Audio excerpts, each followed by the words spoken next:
You can always count on the luck of a smuggler. Good day. The last of anything has to be good. It has to embody everything that made a work great. It has to be something that is just as memorable as everything that came before. It has to be something that leaves the audience crying that the work has ended. It has to leave the audience feeling that that work will never be equaled again. To end Star Wars was a rather interesting move by Disney in 2014. Star Wars was a living entity that had been growing and evolving since 1977. As a media franchise, it had been unprecedented. The characters had never been retconned or replaced in all that time.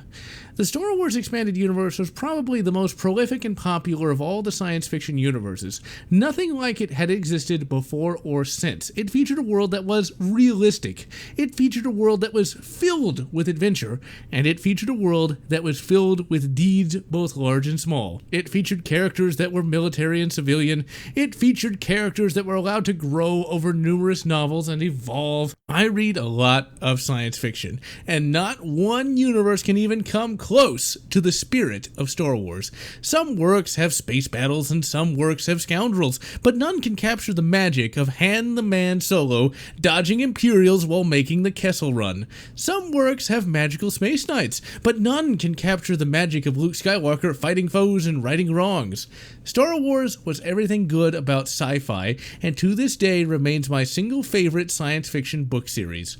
When it ended in 2014, I hate to say that I didn't really care.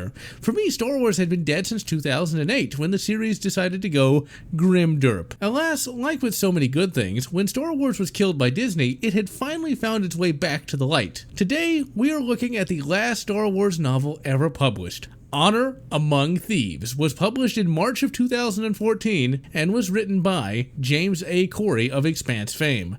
This is the final novel in the Star Wars EU and one of the best overall, and sends the series out with the bang it deserves. Oh dear. And what better character to lead the final charge of the Star Wars universe than the greatest Star Wars and science fiction character of all time, Han Solo! That's right, this final Star Wars novel is a Han Solo adventure. The novel is set during the Rebellion era, slightly after the Battle of Yavin. Han Solo is still a rogue, but is working for the Rebellion, and Princess Leia is still his waifu. He is charged by the Rebellion to travel to a world under Imperial control to pick up a secret rebel agent, Scarlet Hot Chick Hark. Han knows that it's a crazy, dangerous mission, but this is Han the Man Solo we're talking about.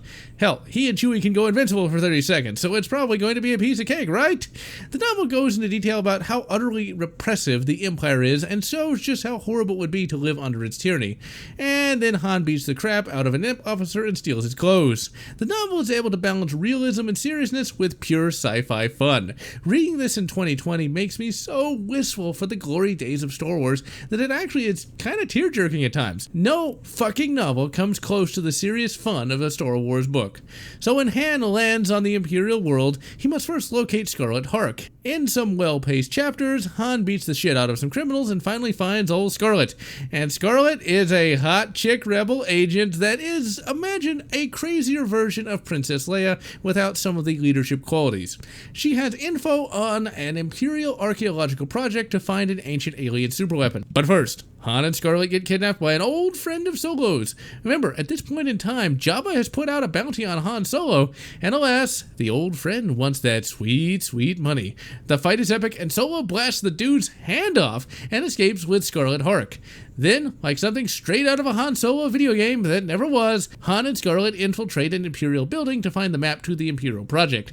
An epic fight ensues, and they get rescued by Chewie. Scarlet and Han then head to a neutral planet to meet up with Leia. On the planet, there is going to be a meeting of various potential rebels to determine what to do with the data. Han's old buddy appears again, and in a rather amusing twist, both him and Han have to work together for a bit. As you would expect, the Imperials arrive and start laying waste to the planet, and despite the comedic elements of the novel, this is treated as seriously as you would expect. The novel's final act has Han, Leia, Hark, and the old buddy head to the Imperial archaeological dig to stop the Imperials from activating the ancient superweapon that will allow the Imperials to control all the hyperspace travel in the galaxy! This novel is everything Star Wars should be. it's funny, it's serious, it has great character moments, and it's filled to the brim with great space battles.